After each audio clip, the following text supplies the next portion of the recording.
Welcome to the Kind Leader Podcast, where empathy meets action in the world of leadership.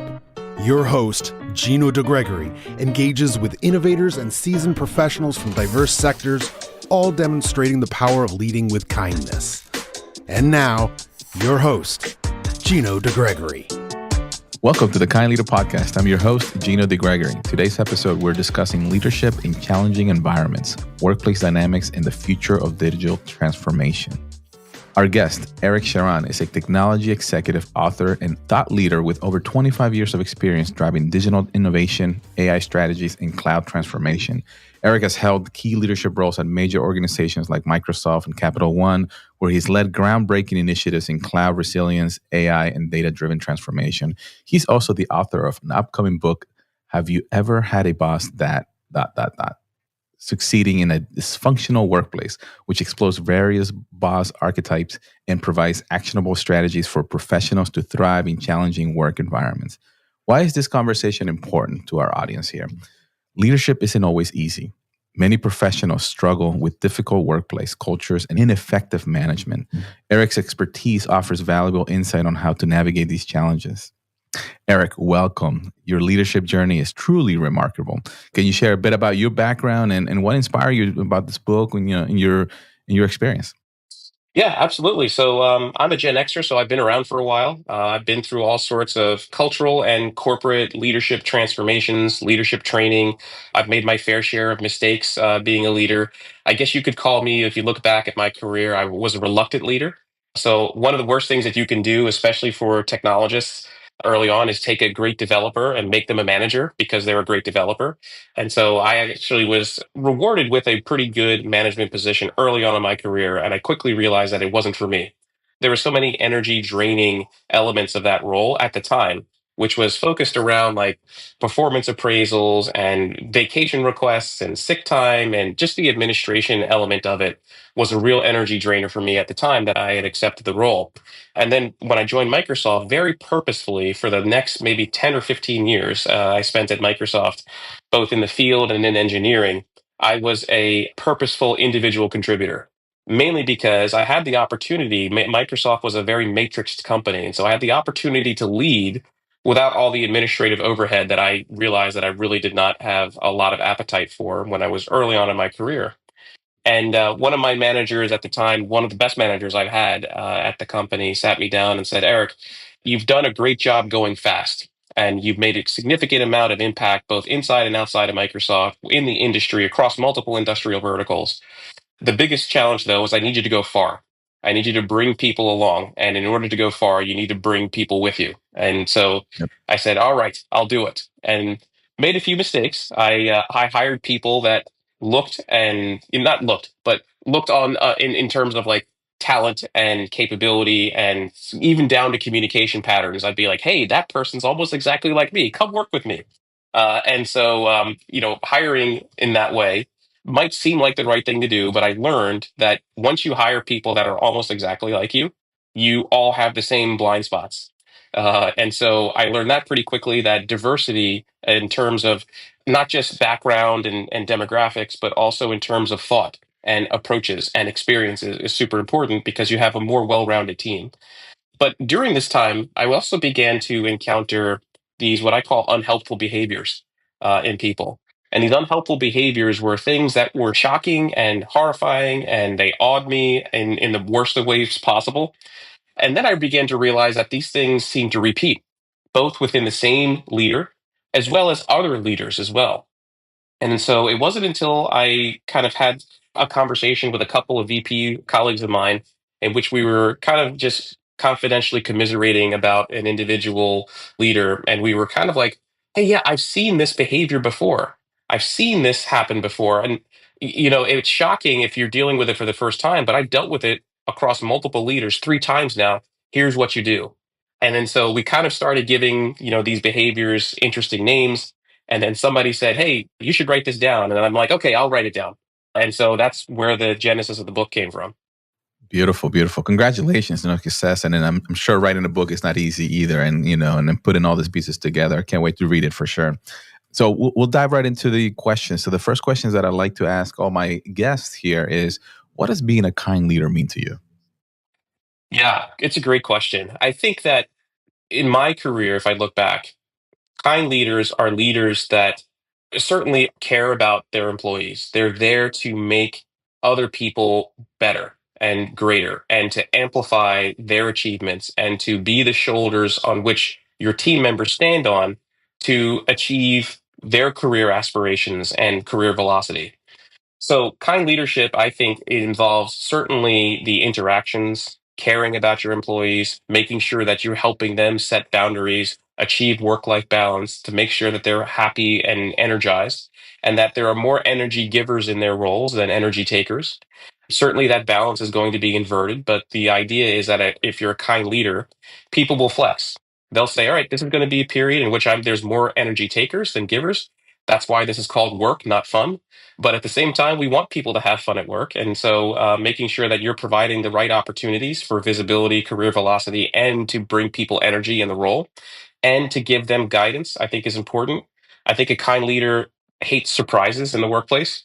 A kind leader doesn't want to surprise somebody with a negative performance appraisal or negative feedback when the employee thinks for months that they're doing the right thing. So, ferreting out surprises, giving constructive feedback early and often, utilizing the compliment sandwich to be able to kind of deliver constructive feedback, and then to let your team members know that you're in the boat with them. Your goal is to certainly bring them career opportunities and velocity and amplify their great work rather than claim it for your own so that they actually eventually will stand alongside you. And whether that's a promotion or, they leave and go work for another organization, you look good when you make your people look good. Oh, I love that. You look good when you make your people look good. So great definition or perspective from what it means to be a kind leader. One thing that I noticed, and I think you used it several times, energy. So I'd like to kind of pull a thread on that one. Explain to me a little bit more your perspective. What does that energy mean to you? Say you can either give in it or take in it, right? So Mhm. Yeah, that's the way I kind of have looked at, and it wasn't until I was maybe like, entering my mid-career era that I realized that energy is really that's the kind of way that I think about how much what are the things I really love to do.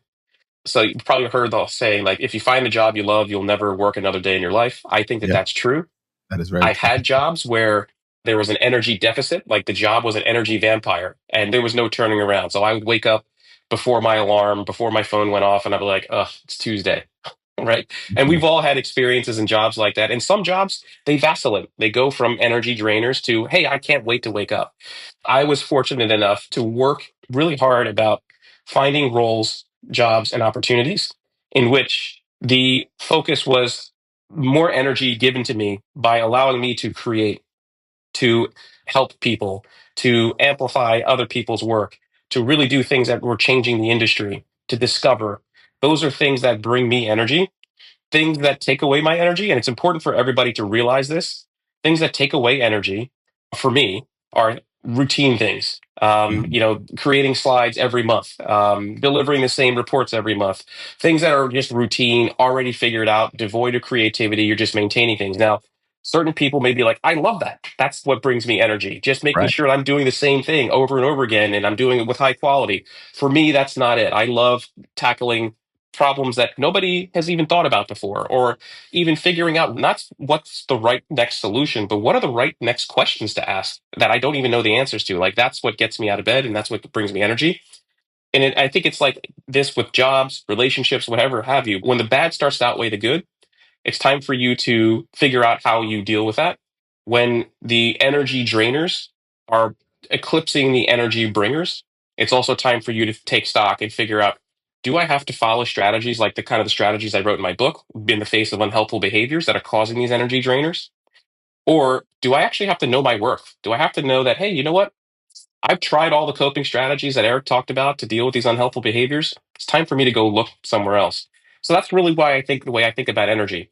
When drainers take over givers, when the bad outweighs the good, it's really time to take stock and take control. Yeah, absolutely. No, thank you for the definition. It's a great kind of scenarios and examples you provided. And I 100% believe in that. Like energy is very important. We're we wake up and it's tied to also the mindset of that individual, right? Like when you come in and you're enjoying what you're doing, you get into the mindset that helps you get into the flow essentially of things Hmm. that you want to do, right? Just like you, I am, I run the company, I'm wearing multiple hats, but there's certain things that drain my energy.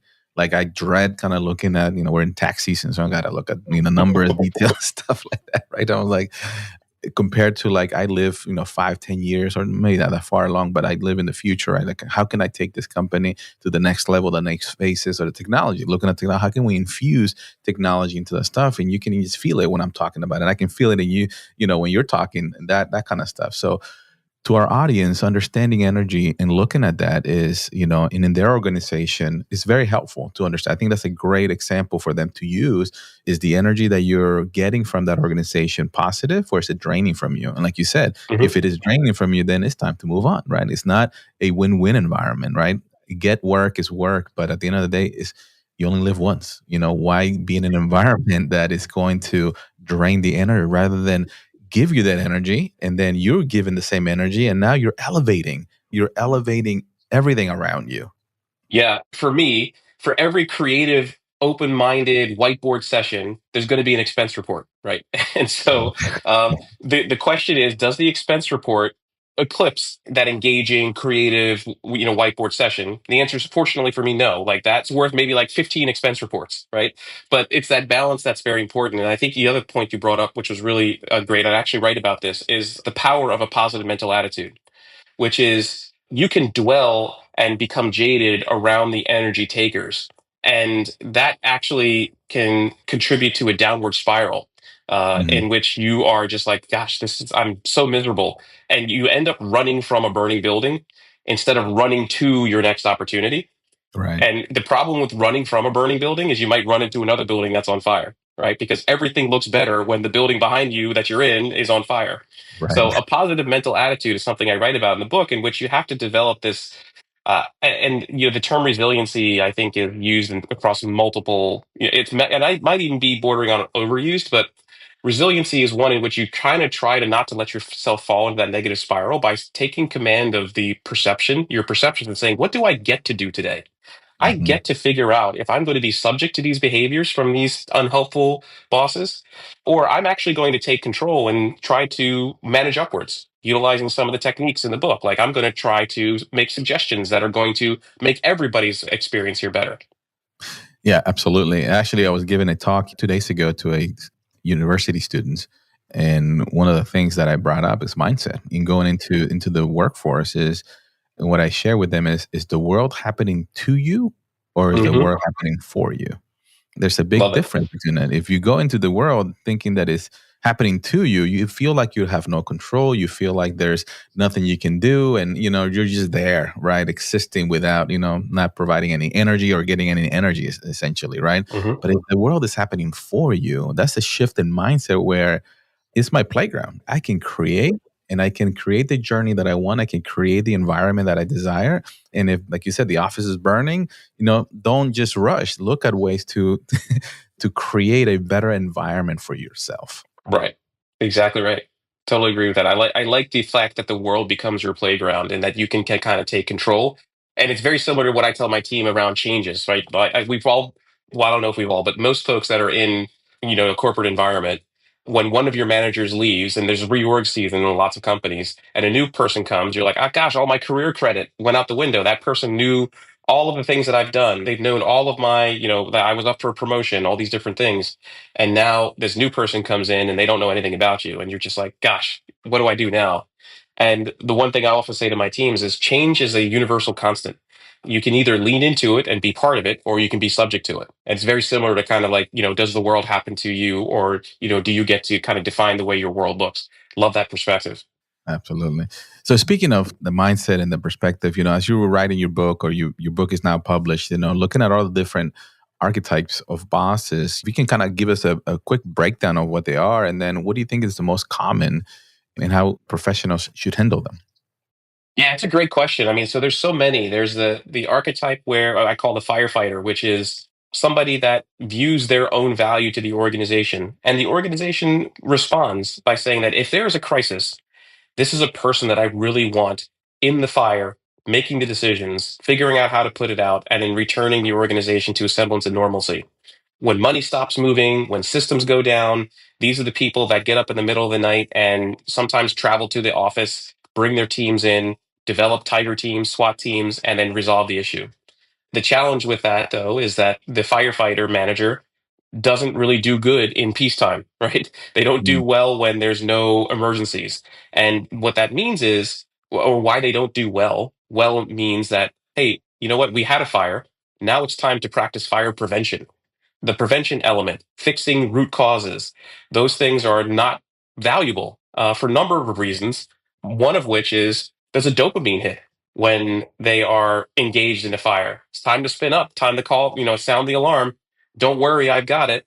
And then the organization rewards that until there's a point where the organization grows, new leaders come in, and the leader might come down the hallway and be like, "Hey, thanks for putting out that fire. Is everybody okay here? You all folks were up late. How do Hmm. we prevent these fires? Like, how do we make sure this thing doesn't happen again?" And that's where you see that manager's face, like, what do you mean?" Yeah. Right? That's my whole value system. And so I write Right. about in the book about how you work with a manager like that. You change their dopamine source from Mhm. resolving incidences and putting out fires to preventing fires. And we measure days without an incident. How Yeah. many days has it been without a fire? And that's what we try to get rewarded. The one that's the most common, I think, that I've encountered is one I call the amnesiac. It's exactly like it sounds. But my diagnosis of this archetype and the unhelpful behaviors that it kind of unleashes on the teams are like there's a difference between short term memory and long term memory. Hmm. And the challenge with the amnesiac manager is nothing from short term memory or RAM goes into ROM, right?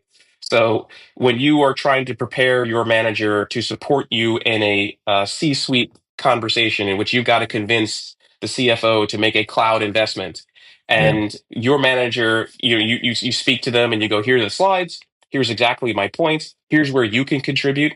And they're like, okay, yep, got it, this makes sense, let me ask a question. Okay, here's what they might say, here's the opposition. You go to a meeting. By the way, this has happened to me several times. You go to the meeting, manager shows up in the meeting, you're trying to convince the audience of your data and your data driven decisions, and your manager is like, who okayed this? Why are we doing this? What's the purpose behind this? I don't remember us talking about this, or what's the value in this project? And you're just like, what is going on right now? I not only is this counterproductive because I'm a member of your team trying to convince something which you can clearly see, and that's even if you forgot everything and if I never prepped you, but I prepped you. And you and I were in lockstep, and now you are just torpedoing this entire thing. You have become an adversary because you've Mhm. forgotten, right? Yeah. And so the question becomes like, how do you deal with that?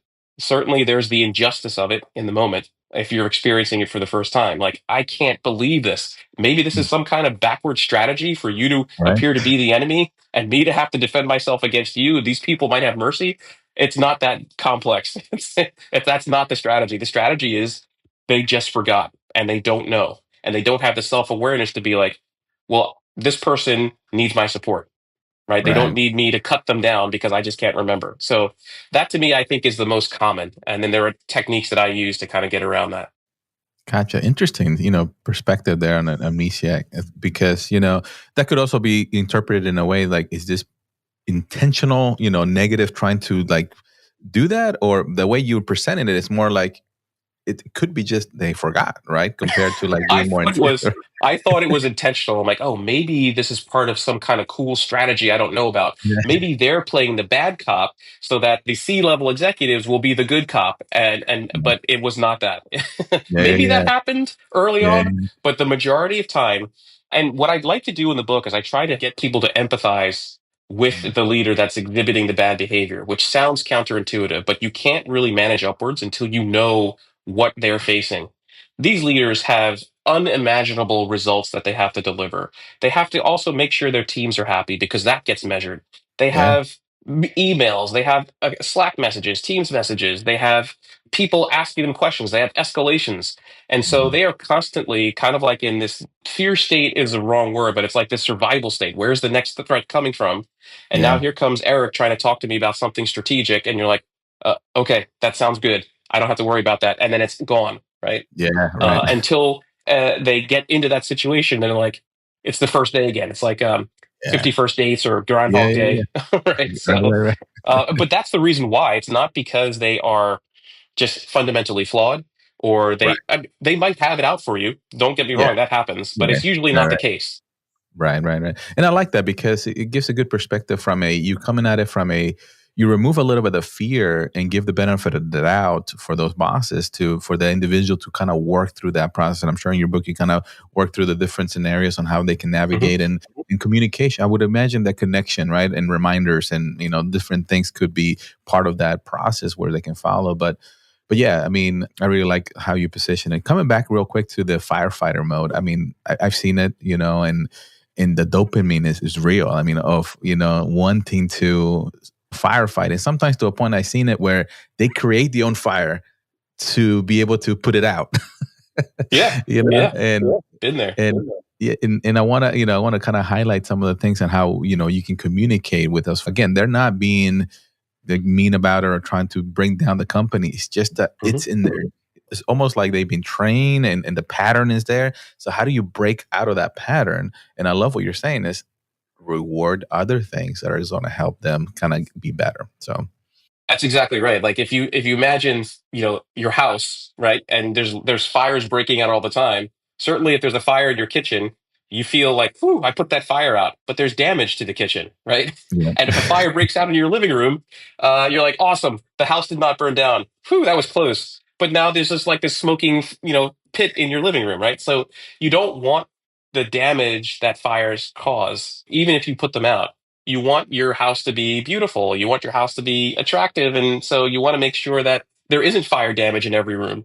yeah, But the leader, and actually in all of these cases, across all these archetypes, the leaders that are exhibiting these unhelpful behaviors, and largely because they just don't know what else to do, they have to know that these are not desirable, but they also have to be willing to listen. And no matter how much data you have, no matter how right you are, being right is only 50% of the battle. yeah, If yeah, the other party that you're trying to influence and try to manage upwards to is not willing to listen, you might as well just be screaming into the wind. And yeah, so, empathy and utilizing emotional intelligence is critical to making sure that you have the opportunity to call out these behaviors in the best and most positive way possible, because these yeah. behaviors thrive in silence, and then be able to say, hey, together, here's what I think we can do. Absolutely. And the other thing I would add to that is self awareness for those individuals. It's hard, like you said, right? If they don't have that self awareness that they're doing anything wrong, they just forgot they're doing their thing. They have the bigger picture, but if people don't understand the self awareness, I can be better, right? It's going to be Right. a little bit difficult. So, talking about that, the culture and organizations, how important is to from your perspective having a vision and the culture, an organization to kind of to thrive in the professional world? Yeah. So in my time at Microsoft, I got to spend a lot of time with some great leaders. There were a bunch of leadership programs that I had the opportunity to be a part of. And they said, one of the things that stuck with me is leaders do two essential things. They allocate resources and they establish culture. And if you're a leader, you can't, it has to be a balance between the two. And you can't neglect one of the two, no matter how much load that you're under. If your aspirations is to be a good leader, you always have to be thinking about those things. And so cultural establishment, establishing cultural norms, and then potentially even changing culture to allow people to be more productive, to have a more rewarding employment experience is the responsibility of every leader. So I think, especially in the face of leaders being self aware around what the culture is, asking yourself, despite the fact that we're delivering results and we're hard marching toward a deadline, as a leader, you never have enough resources to do the job. You're always under a resource crunch. Are people rowing in the same direction, and are they rowing willingly? If they're not, what can I do as a leader, as a servant leader, to help amplify, to help reinforce, to bolster, to be the wind at your back, rather than to be way out front or maybe even at a different boat altogether, yelling at you to kind of row faster like that? Yeah, How do I establish that right culture in which we're all in the same boat, rowing in the same direction, even when times get difficult or there are headwinds or there are waves? How are we making sure that we're doing it together? That to me is the establishment of critical culture. absolutely. And if you don't define it, it will get defined by for you. That's and right.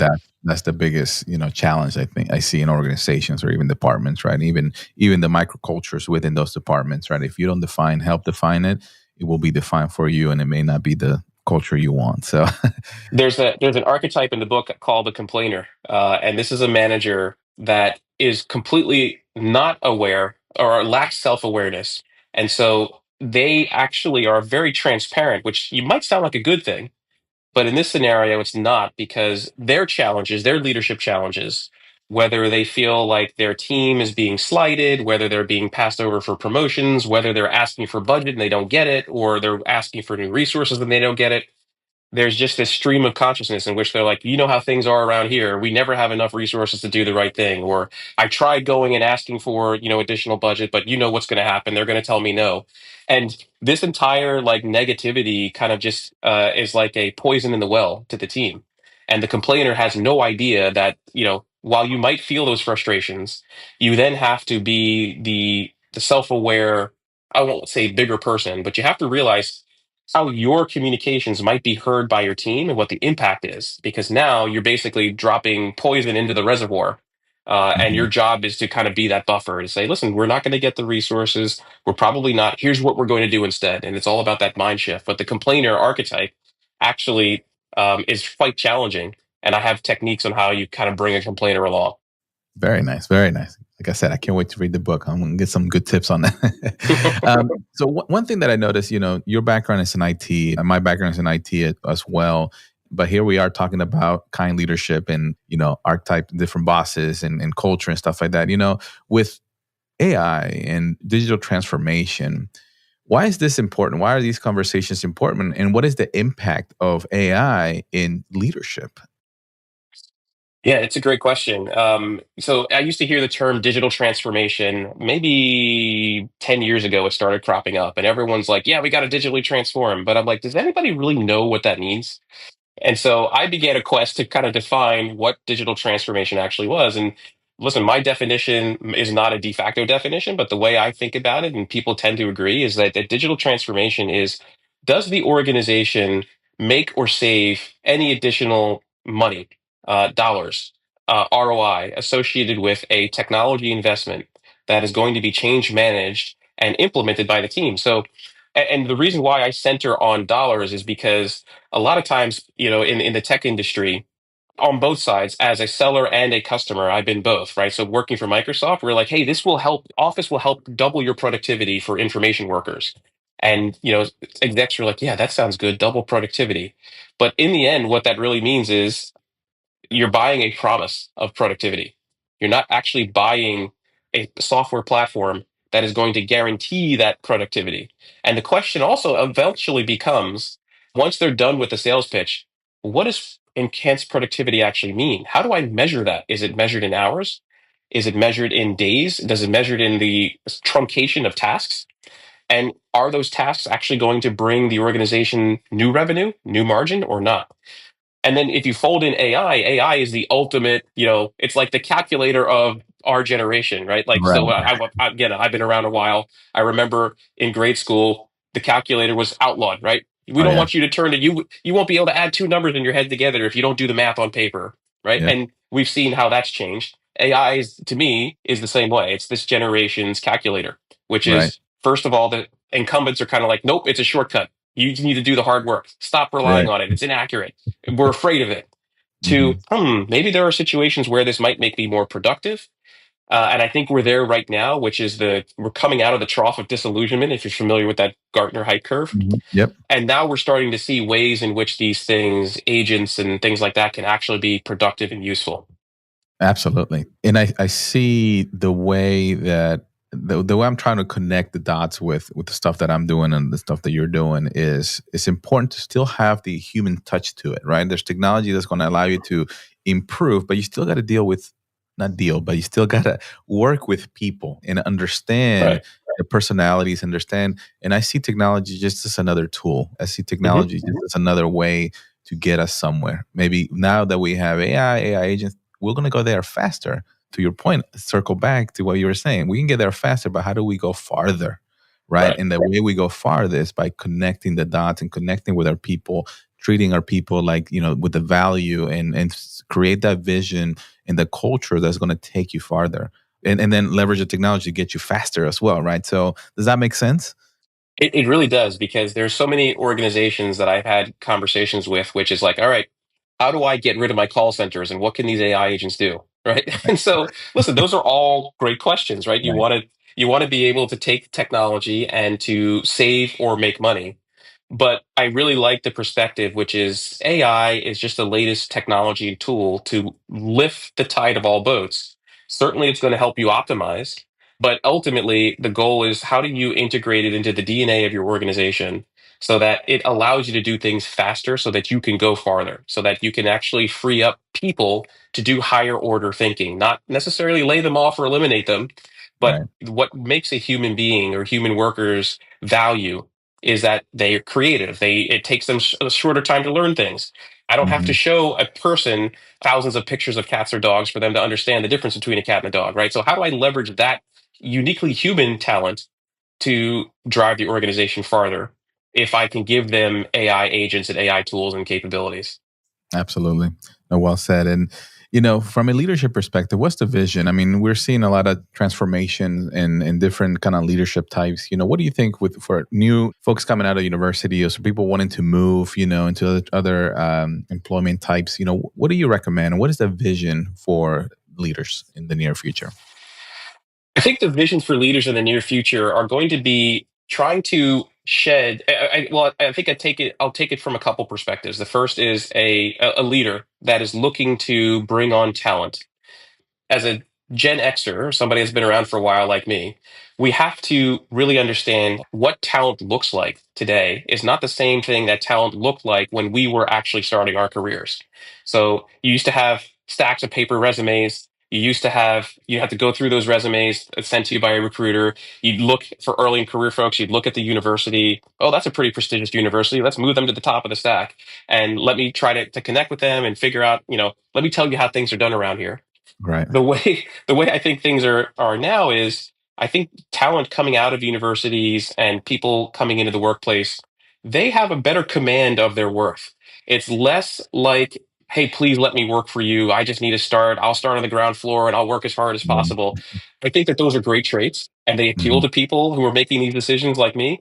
But I think many people now know, like, well, let me figure out, like, I'm talented. I'm probably in quite high demand. Why should I come work for you? Tell me about not only what our mission is, but what's the culture like? Yeah. How do I bring my authentic self to work? What's psychological state? What's your leadership philosophy? So I think leaders now have to realize that it's no longer, hey, everybody's vying for a spot. Don't get me wrong, that still does happen, Yeah. but it's all about like them kind of interviewing you. And that's the Hmm. way you really want it. It's more of like a partnership than it is a, hey, you know what? You're worthy now to work here. Right. From a early in career coming out of university perspective, know your worth. You figure out, you certainly are looking for opportunities. You want to make sure you select the right opportunity. You may have to endure some energy draining before you find your footing and find the right leader. But make sure that you respectfully interview your leaders. Ask them questions about how do you help establish work life balances? How do you set boundaries? What's your position on making sure that as we achieve success together, how do you amplify that? Hmm. Those are all the things that I would advise early in career folks to understand. And then also, the book kind of has some of these lessons, hopefully, that I've gone through so that you don't have to for early in career folks or folks that are just like, I've seen this before, but I don't know what to do. Being able to understand that leaders are on their own journey. In many instances, they're just utilizing the tools in the toolbox that they have. Sometimes you need a screwdriver and sometimes you need a hammer and you don't have the right one when you need it. That's the situation that a lot of these leaders are in. Absolutely. Well said. Thank you for the insight on that. All right. As we're closing this episode, I'm going to go into some rapid fire questions and then we'll close it up here. So, Mhm. what's one book every leader should read? So the one book that changed my life within the first 20 pages, both professionally and personally, was The Growth Mindset by Carol Dweck. When Satya Nadella took over Microsoft as a CEO in 2014, he set out to change the culture and he was very purposeful about it. And he said every leader should read this book within the company. So I got the actual physical book shipped to me. I looked at it and I'm like, come on, I'm Eric Sharon. Of course I have a growth mindset. I don't need to read that. we went to a leadership offsite. He was going to be there, and they were like, "If you haven't read this book, you have to read it." So I'm reading it on the plane, page 10. I'm like, "Wow, I have really been masking my failures to make them sound like successes. Wow, I feel like I have to be a know-it-all instead of a learn-it-all. Wow, I look at failures as like this giant crater in the perception of who I am when I should look at them as actual learning experiences."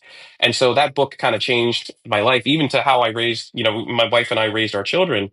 Mhm. Instead of telling them that, hey, you're so smart, saying like, hey, you worked really hard at that. Like it was Mhm. fundamentally a game changer for me. Absolutely. Love that book too, for sure. What's your favorite leadership mantra? Ah, gosh. I think there's a couple of them. The energy drainers and versus energy takers, and making sure you got the right balance. Know your worth, I think, is the right balance. But I think servant leadership, and maybe that's not a mantra, but it's more of like a practice and an attitude. Being the amplifier for your team, making sure that you look good when your team looks good. We all win together. That might sound like the platitudes, and people might be groaning when they're hearing that, but it's really the way that I like to lead my teams. Yeah. And organizations are measuring team satisfaction, and that actually becomes part of your performance review as a leader. Yeah. So you definitely want to make sure that you're constantly paying attention to how people feel and whether or not they're looking at going elsewhere, whether or not you give them the opportunities and you think strategically. Those are all important things to think about. Absolutely. It's kind leadership too. Yeah, exactly. One small action leaders can take today to create a better work culture. I think it's to lead with humility. And what that means to me is try to seek feedback about what you can be doing better. And then don't just ask it, but actually mean that you want to know, that you're going to write it down, and you're going to try to remember it, and you're going to try to change it. And just like any other project or result, make sure that you follow up. Make sure you say, hey, I heard your feedback last time that, in our quarterly business reviews, I'm doing all the talking and I don't give enough visibility to my team. I'm actually going to allow you to take on a slide or two and get executive visibility. How has that been going? Is that the kind of change you want to see? And so I think, being humble enough to realize and self aware enough that you constantly need feedback from your folks to make sure you're not making the same mistakes over and over again, that they're not afraid to tell you. And I think that that's super important, but creating that sense of safety in which you're all working together, you're all team members. Absolutely. Perfect.